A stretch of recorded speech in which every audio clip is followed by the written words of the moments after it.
On this episode of Tips from the Top Floor, we'll find out why I have a really difficult time to recommend a camera to Paul. This episode is supported by Jimdo.com, the amazingly quick and flexible way to build a professional website for your business or your personal projects. Show off your photography in style and build your website for free. If you want to upgrade, save 20% on your first year with the Pro and Business packages with discount code TOPFLOOR at jimdo.com/topfloor. That's jimdo.com/topfloor and use checkout code TOPFLOOR. This is Tips on the Top Floor, episode 812 for Thursday, March the 1st, 2018. Tips from the top floor, tips from the top, alright, from the top floor.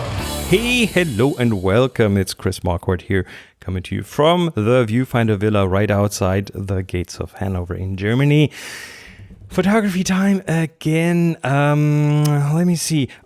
You know how Tips from the Top Floor, it kind of depends on your voicemails, and I'm always super happy if you record something and send it to me.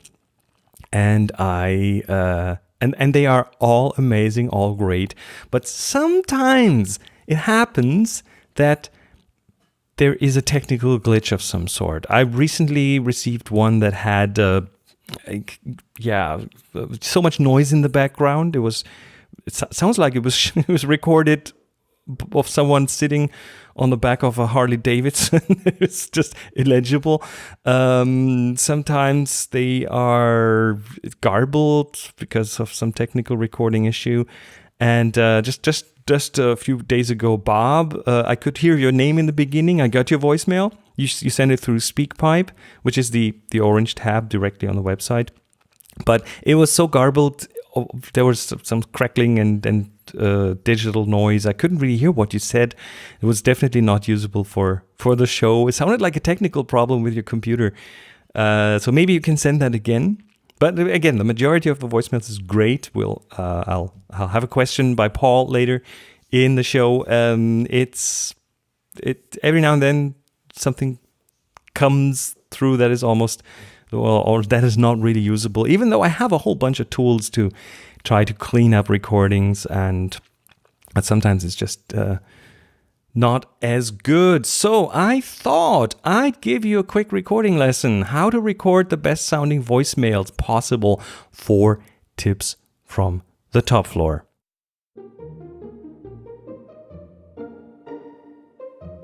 Step 1. If you have the choice between recording on your computer and your smartphone, use the smartphone. It'll almost always sound better. Step 2. Find the Voice Memo app on your smartphone. If you have an iPhone, this is already pre-installed and it's called Voice Memos.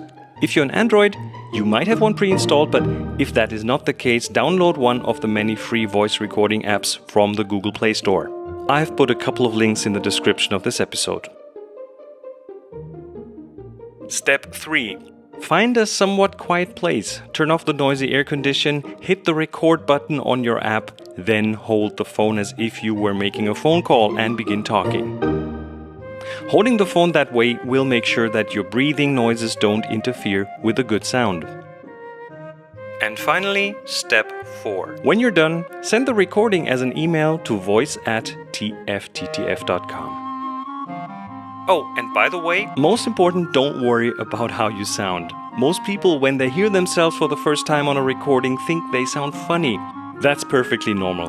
I also initially didn't like my own voice. That's just because you normally hear yourself from inside your head, and that just sounds different than from the outside. Trust me, your voice sounds just fine, and I have many tricks up my sleeve to make you sound even better.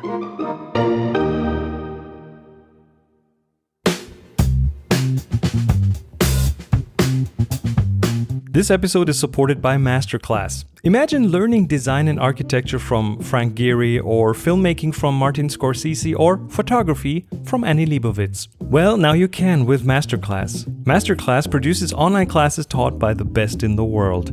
You get to choose from classes taught by over 30 masters across a wide range of fields, such as writing, cooking, film, acting, photography, and many more. All beautifully produced and carefully curated. Whether you're pursuing your passion, developing your career, or just looking to learn something new, Masterclass gives you access to the best at their craft, so you can master yours. Now, I'm sure most of you would be interested in the photography side, but maybe you're interested in more than one class? Check out the All Access Pass. With the new All Access Pass, you can unlock every class from over 30 masters, all for the price of 2. And friends of the Top Floor can get the All Access Pass at masterclass.com/topfloor. Learn from the best in the world at masterclass.com/topfloor. masterclass.com/topfloor. This episode is also supported by Jimdo.com. Jimdo is the one-stop shop for you to build your website, no matter if for your business, for a personal project, or for your blog, or even your photography portfolio. It's also one of the fastest ways for you to get started without any prior knowledge. Just choose one of the professional designs, upload your photos and copy, but that's it, no third step. But it's not just your own website. You can easily add a shop, and if you are in the EU, that is even legally compliant with your local laws. It's simple to add a blog, and I've even seen people use Jimdo to post their own podcasts. You don't need to learn HTML or CSS. It's WYSIWYG, just point, click, and it's done. What you see is what you get, and it supports a mobile-first approach, so your site will look amazing on all sorts of screen sizes, from your smartphone up to a big desktop computer. And you don't even need a computer to build your website. You can do everything right from their app on your iOS or Android smartphone. To get started, you can build a free Jimdo website, and you can keep that free site, but then if you want to enable full features and get your own custom domain and email address, their Pro package comes at just €5 a month. That's about half of the price of major competitors. And not just that, Jimdo has also cut a special deal for all you friends of the Top Floor. If you use code TOPFLOOR in checkout, you get 20% off your first year of Jimdo Pro or Jimdo Business. Go to jimdo.com/topfloor to find out more and to get 20% off your first year of Jimdo Pro or Jimdo Business. That's jimdo.com/topfloor. Offer code TOPFLOOR in checkout. Thank you so much for the support.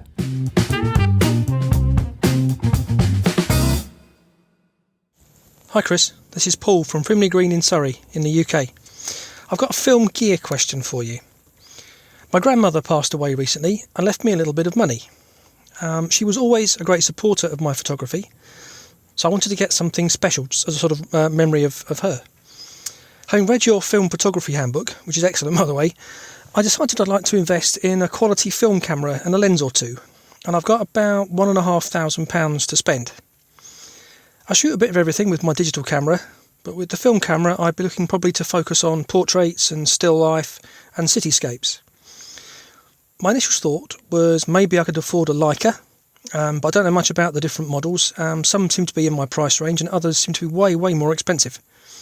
I was also wondering about then going for maybe medium format, shooting 120 film with a Hasselblad 500 or 503, or maybe Bronica or Mamiya. Then I read about some Nikon FM2N and FM3A 35mm cameras. The advantage here being that sort of lenses and equipment and accessories would be more affordable than, say, the Leica. So I was wondering what you would spend £1,500 on if you were in my shoes looking for a quality piece of film camera equipment to use on special occasions. Be interested to hear what you had to say. Thanks, Chris. I love the podcast and keep it up. Thanks a lot. Bye. Thanks, Paul. First of all, amazing, awesome that you're thinking of spending that money on film gear, because that will certainly change your photography. It will certainly change your photographic universe. And that's what it did for me, and I know a lot of other people who dove into film photography who came out on the other end, either never leaving it then, or coming out on the other side being like just a better photographer. So it's a bit of a difficult question, because if you look around the film photography universe, there's an amazingly broad range of cameras, and they are all very, very different. Do you want to go 35 millimeters? The Leica is a great choice. The Nikon FM2 that you already researched is definitely a great choice. But for me, one of the big draws of film was that I had access to the bigger formats, to the medium format, and eventually large format. But I do not want to push you there because that's its own different universe. But those bigger formats, I was coming from 35 millimeters, and having seen some medium format photography, I knew that the different look, the different kind of possibilities you have with depth of field, and the different way the sharpness fall off into the depth of field happens with medium format. It's just special. It's something really special. It looks just amazing. So my first medium format camera was a Mamiya 645. And I got this from an event where a used camera market kind of thing. And that, in the name 645, is the frame size of 6 centimeters by 4.5 centimeters, or 60 by 45 millimeters. And we usually call that the small medium format. Then if you look at the Hasselblads, they shoot 6 by 6 centimeters. There are cameras like the Pentax 6.7. As the name suggests, it shoots 6 by 7 centimeters. And there are cameras that go up to 6 by 9 centimeters and even bigger frames. And all of these cameras have different personalities. Yeah, I think that's the word. They feel different. Some are more finicky, but they give you amazing results. Some of them are workhorses that are a bit more utilitarian, that you couldn't break if you tried. Some have just lovely haptics when using them, which will reflect in the way you use them and the way you shoot. And so on and so on. Some have top-down viewfinders. Some have a prism like an SLR. Some, like the Rolleiflex, have two lenses in the front. We call them TLRs, twin lens reflex cameras. And all of them are very different. And if you shoot portraits, which is one of the things you want to do, the people in front of the camera will react to those different cameras in different ways. People will feel very different if you aim at them with a big, heavy, let's say a Mamiya RB67, which is a tank, than if you use like a very delicate, smart, smaller, much more silent Leica M3, which is a 35 millimeter cameras. And different people need different cameras in front of them. That's at least what I'm convinced of. Some people you can get at them with a huge, big beast of a camera, and some are easily scared, and then you might want to go for a smaller camera. So we're talking about this huge broad range, this huge universe, and all those cameras are so very, very different that I'm a bit hesitant to point you towards a specific camera here. I think it's impossible. But here's how I would approach this. When I bought my first medium format camera, which was the Mamiya 645, it cost me about 150 euros, which included an 80mm lens, a hand grip, a top-down viewfinder, and a prism viewfinder. And that was a decent deal, but you can get stuff in that range to get started. And I used that camera for quite a while just to learn how to do proper light metering and how to shoot medium format, and to work through the intricacies of that kind of photography. And then the next film camera I got, I don't even remember. I think it was the Voigtlander Bessa, a 6x9 medium format camera, which has a folding bellows, so you can fold it really nicely small, smallish, but you fold it up, the bellows slides out, and then you have this camera with just a great range. And 6x9 medium format is huge compared to anything 35 millimeter. I think that one I got as a gift from my friend, but if you wanted to buy one of those, they usually go for under $100. So that's, again, far below the $1,500 that you have available to you. And then over time, I got a bit of a collection of film cameras, and all, again, have their different personalities, and I use many of them for different purposes. Some are better for portraits, some I like more for some architecture landscapes. Even by the way, even a plastic Holga, the toy camera with this plastic lens, which is, by the way, a 6x6 medium format camera like the Hasselblads. It has its own personality. and it makes pictures that feel a specific way that is hard to kind of reproduce with other cameras.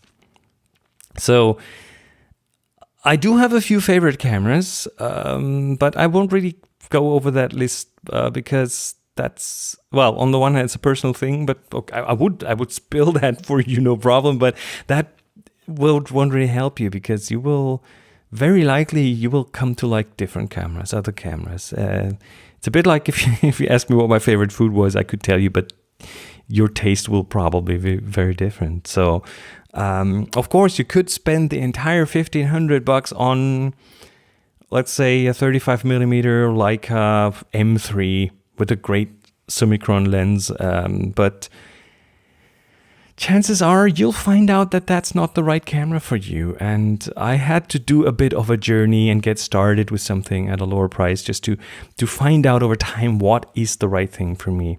There's no one size fits all here. And some cameras just lend themselves to different types of people. So my suggestion is, if you have $1,500 earmarked for film gear, put that money somewhere safe. Start with one camera, but don't go expensive right away. Okay, here's my recommendation. Get a used Mamiya 645. They come with without a light meter. They come with some have a prism with a light meter built in. With film, I would even go and learn to meter manually or with a smartphone app. Plenty good. That's a great starting point.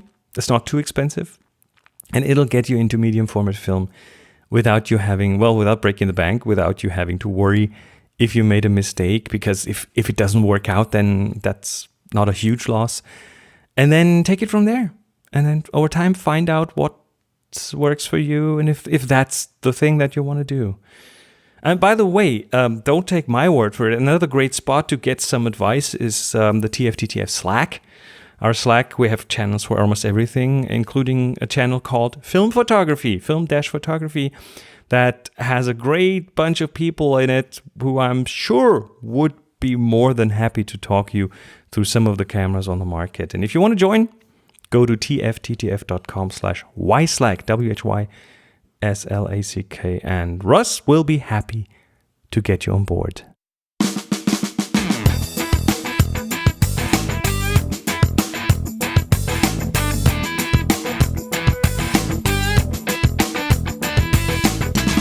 And that was it for this episode of Tips from the Top Floor. Thanks again for your support, and thanks to Jimdo.com for supporting this episode.